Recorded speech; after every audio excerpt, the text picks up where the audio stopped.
салом бинандагони азиз, соат бо вақти Прага 15 ва шумо ахбори озодиро дар пахши мустақим тамошо доред. Нахуст мебинем ки дар кулбори барнома чӣ гузоришҳое аст. музокироти раҳбарони Тоҷикистон ва Туркманистон дар душанбе бо имзои 23 санади ҳамкорӣ ҷамъбаст шуд. парлумони Фаронса аз Иттиҳоди Аврупо хост гурӯҳи зархаридони Вагнери Русияро расман ҳамчун гурӯҳи террористӣ эътироф кунад. ва сипас дар бораи сарнавишти талхи ятиме суҳбат хоҳем кард ки дар мубориза бо зарбаҳои тақдир ва ҷустуҷӯи волидайни биологияш аст. мегӯянд ки тра муддати $500 дар моҳ фурӯхт. имрӯз дар душанбе дар доираи нахустин сафари давлатии раиси ҷумҳурии Туркманистон мулоқоти сардор Берди Муҳаммадов бо президенти Тоҷикистон доир гардид. зоҳиран ҳар ду раҳбари кишварҳо аз натоиҷи ин дидор қаноатманданд. зимни хулосагирии мулоқот раиси ҷумҳурии Туркманистон гуфт музокироти ҷонибҳо дар фазои ҳамдигарфаҳмӣ ва ошкорбаёнӣ сурат гирифт. Эмомалӣ Раҳмон бошад изҳор дошт ки имзои соҳишномаҳои нав равобити ду кишварро ба сатҳи ҳамкориҳои стратегии амиқ боло мебарад. Барод Юсуфӣ ва Искандари Фирӯз гузориш медиҳанд. 23 созишномаи ҳамкорӣ миёни Душанбе ва Ашхобод ҳосили нахустин сафари сардор Берди Муҳаммадов, раиси ҷумҳурии Туркманистон ба Тоҷикистон буд. ин сафари расмии президент Берди Муҳаммадов ба Душанбе, ки моҳи апрел дар нақша буд, бо сабаби даргузашти модаркалони президенти Туркманистон субҳи 10 май ба таъхир анҷом шуд. Особое внимание было уделено сотрудничеству в сфере промышленной кооперации. дар ҷараёни мулоқотҳо ба бахши кооператсияи саноатӣ таваҷҷӯҳи хоса дода шуд.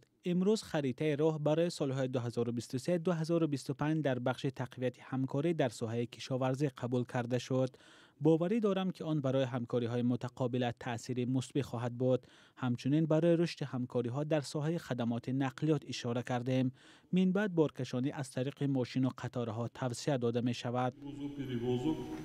Автомобильным и железнодорожным транспортом по территории нашей страны. дар гузашта миёни Душанбе ва Ашхобод дар масоили роҳу нақлиёт баҳсҳои вуҷуд дошт. ҳоло ду раиси ҷумҳур аз беҳбуд шудан ва тавсияи ҳамкориҳо дар бахши боркашонӣ суҳбат карданд. ҳамчунин мавзӯи баҳси солҳои пештар дар миёни кишварҳои Осиёи марказӣ об буд, ки як мавзӯи баррасишуда дар ин сафари раиси ҷумҳурии Туркманистон гуфта шуд. Отдельное место на переговорах было уделено дар ин мулоқотҳо ба мавзӯи муҳити зист аз ҷумла мушкилоти дар оянда тақвият додан, мукаммал сохтани фаъолияти бунёди наҷоти арал таваҷҷӯҳи хос дода шуд, зеро он мақоми муҳими минтақавӣ дорад ки фаъолияти он беҳтар сохтани вазъи муҳитзистӣ ва иҷтимоиву иқтисодӣ дар минтақаи Осияи марказиро таъмин мекунад. зимнан сафари сардор Берди Муҳаммадов ба Тоҷикистон дуруст баъд аз як рӯзи сафари президентҳои кишварҳои Осиёи марказӣ ба пойтахти Русия барои таҷлили рӯзи ғалаба сурат гирифт. интизор меравад ҳафтаи оянда раисони ҷумҳурии кишварҳои минтақа бо шумули президент Раҳмон ва сардор Берди Муҳаммадов барои баррасии тарҳи нави ҳамкориҳо бо Чин озими Пекин шаванд. бархе аз соҳибназарон ҳадс мезананд, ки ҳадафи аслии сафари президентҳои минтақа ба Москав гирифтани иҷозаи мақомоти Русия барои густариши ҳамкориҳо бо Чин будааст. аммо Хайриддин Усмонзода, раиси маркази тадқиқоти стратегӣ назди президенти Тоҷикистон бо чунин назар мувофиқ нест. сафаре ки дар чанд рӯз пеш рӯзи пеш ба пойтахти Федератсияи Русия Москав иттифоқ афтид, пеш аз ҳама ин эҳтиром ба хотираи таърихии муштараке ҳаст ки байни кишварҳои собиқ шӯравӣ вобаста ба иштирокашон дар ҷанги бузурги ватанӣ алоқамандӣ дорад. ва сафаре ки дар пеш истодааст ба ҷумҳурии мардумии Чин, пеш аз ҳама ин бори аввал ба тариқи ҳузурӣ баргузории саммити 5+1, яъне ки он ҳамоише ҳаст ки ҷумҳурии мардумии Чин бо 5 кишвари Осиёи марказӣ бароҳ мондааст ки даври аввалаш ба тариқи маҷозӣ сурат гирифта буд. бархе аз соҳибназарон сафари феълии сардор Берди Муҳаммадов ба Тоҷикистонро талоши табодули таҷриба барои интиқоли қудрат аз падар ба писар арзёбӣ мекунанд, зеро президенти феълии Туркманистон писари Қурбонгулӣ Берди Муҳаммадов раиси ҷумҳурии собиқи ин кишвар аст, ки соли пеш ба курсии падар нишаст. رو می‌آوریم به موضوعهای دیگر. روز 9 مای پارلمان فرانسه قطعنامه به تصویب رسانده. از اتحادیه اروپا خواست گروه زرخریدان واگنر روسیه را رسما همچون گروه تروریستی اعتراف کند. این قطعنامه که مقام مشورتی و رمزی دارد بدون مخالفت قانونگذاران فرانسه دستگیری یافت. وکیل حزب حاکم بنجامین حداد امید دارد که 27 کشور عضو اتحادیه اروپا از این قطعنامه پشتیبانی میکنند. ضمناً خودسری و بدون جزا ماندن پیروان واگنر در روسیه نیز سر و صدای زیاد به پا کرده است. زرانگیز نوروشو با تفصیلات بیشتر. евгений пригожин раҳбари ширкати низомии вагнер дигарбора ва ин бор дар рӯзи иди ғалаба ба раҳбарони русия таҳдид кард ки мавқеаш дар бахмутро тарк мекунад. ӯ дар наворе вазорати дифоъро барои ваъдахилофӣ танқид кард. дирӯз як қарори ҳарбӣ ба дастамон расид. дар он дақиқ гуфта мешавад ки тарк кардани мавқеъ дар ҷанг хиёнат ба ватан аст. ин муроҷиат бевосита ба мо тааллуқ дорад. агар муҳимоти ҷангӣ набошад мо мавқеъро тарк мекунем ва саволе ба миён меояд ки дар ниҳоят кӣ ба ватан хиёнат мекунад? зоҳиран ҳамон касе ки ба ин фармон имзо кардааст. қаблан пригожин дар як навор вазири дифоъи русияро дашном дод ва ба он гунаҳгор кард ки ба вагнериҳо муҳимоти ҷангӣ намедиҳад. чвк вагнер ки аз сӯи чанд кишвар аз ҷумла амрикову фаронса террористӣ эълон шудааст баҳори соли 2022 ба ҷанг дар украина пайваст. ҷангҷӯёни ин ширкат собиқ зиндонiyonанд ки таҷрибаи зарурии ҳарбӣ надоранд ва дар ҷабҳа ба қавле ба барраҳои қурбонӣ табдил меёбанд. ман намояндаи ширкати низомии ЧВК Вагнер ҳастам. ман иҷоза дорам ки дилхоҳ зиндонӣ аз дилхоҳ маҳбасро новобаста ба ин ки бо кадом модда ва чанд сол зиндонӣ шудааст барои ҳамкорӣ бигирам. албатта бо хоҳиши шумо.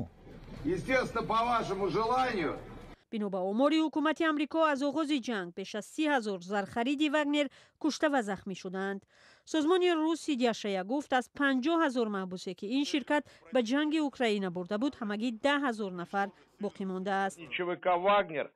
раҳбари вагнер евгений пригожин аз афроди наздик ба владимир путин ҳоло як чеҳраи маъруф дар русия аст. ӯ ошкор раҳбарони ин кишварро танқид мекунад ва онҳоеро ки аз ҷанг фирор ё таслим мешаванд ба қатл маҳкум мекунад. دوستان عزیز، بخش روسی رادیو زودی و تلویزیون نستایش وریمیا درباره گروه واگنر تحقیقات مفصلی انجام دادند که شما حالا پوره از اون رو تماشا کردید. مطلب پوره همین لحظه ها در وبسایت رادیو زودی و هم در آزادی ویدیو نشر می شود.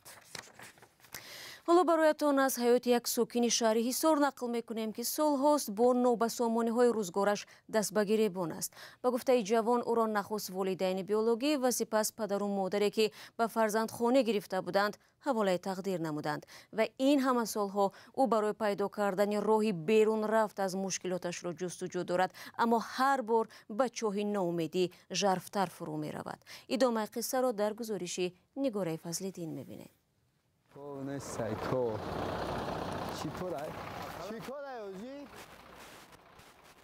шинос шавед. амрулло вазиров аз замоне ки худро мешиносад мубориза мебарад. баъде ки фаҳмидам ки ман ниродоям, баъд ба ҷустуҷӯи падару модарам шудам. то ҳозир пурсон мешавад, ҳақиқати ҳола намегӯям ки ма модари ту дар гиҷоай, падари ту дар гиҷоай. мегӯяд хай на биёви падару модарата чӣ кор мекунӣ? хай гуфтам падару модарро биёвам, мақсад мерам қатишон ҳамсӯҳбат мешавам ки барои чӣ мақсад падару модари аслии худам маро ба фарзандӣ ба ҳамино доданд. сабаб дар чист? мегӯям ки тра модарат $500 дар моҳ фурӯхт. дар соли 1996 хайрулло ва гулпочо амруллоро ки ҳанӯз дар таваллудхона буд ба фарзандӣ гирифтанд. онҳо аз худ фарзанде надоштанд ва вақте амруллоро ба фарзандӣ пазируфтанд бисёр хушҳол шуданд.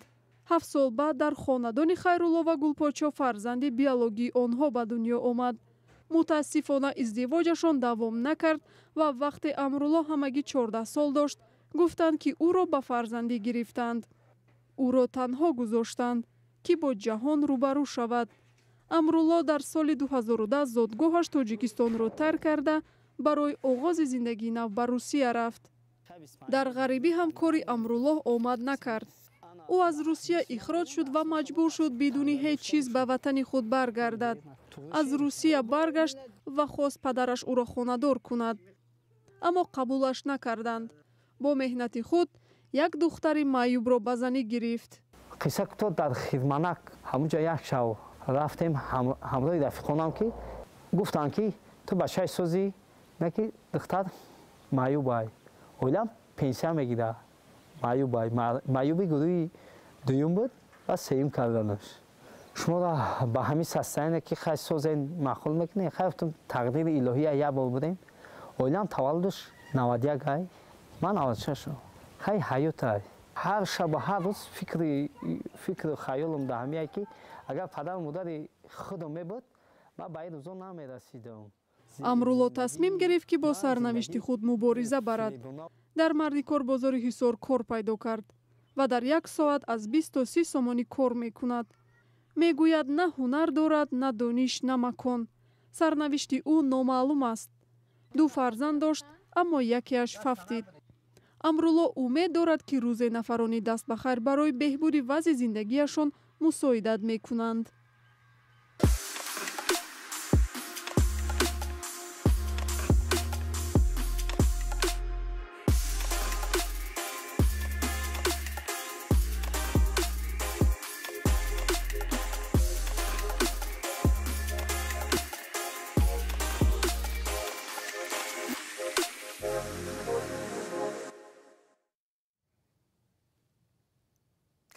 در شهر نیویورک امریکا فیلم سپکتاکل حافظ جنوبی اولی نمایش داده شد که از سرگذشت‌های لیویچا باباخانوف یک ششمقام سرای معروف یهودی تبار بخارا قصه می‌کند.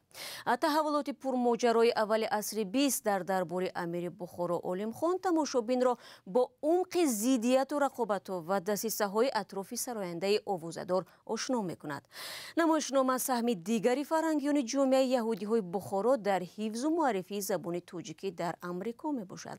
همکارم خیرمان با قزاده گزارش می‌دهد.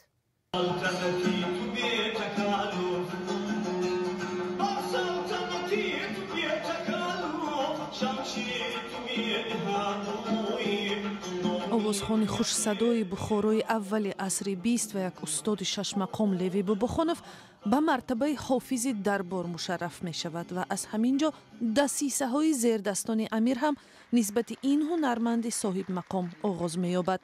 شام 7 می در تالار مرکزی یهودیان بخارا در نیویورک 200 تماشابین شاهد نخست نمایش فیلم سپکتاکل کارگردان بریس کتایف شدند.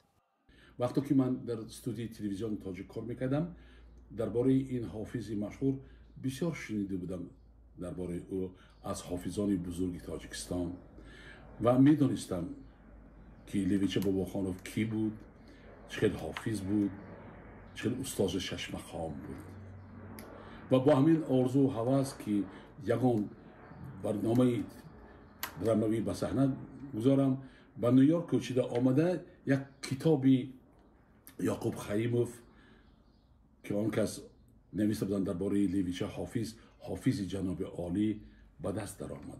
نمایشنامه را سناریونویس ایلیاس مالایف و کارگردان بریس کتایف سال 1999 بار اول در صحنه تئاتر کوینز تئاتر نیویورک نشان دادند و تنها 24 سال بعد فیلم سپکتاکل آن هم معرفی شد. و یک خبر کمیته دفاع از خبرنگاران بار دیگر رهایی ژورنالیست خورشید فوزیلوف را طلب کرد. این سازمان واقع در نیویورک روز 8 می گفت بلوگران و روزنامه‌نگاران دیگری زندانی در تاجیکستان نیز آزاد کرده شوند.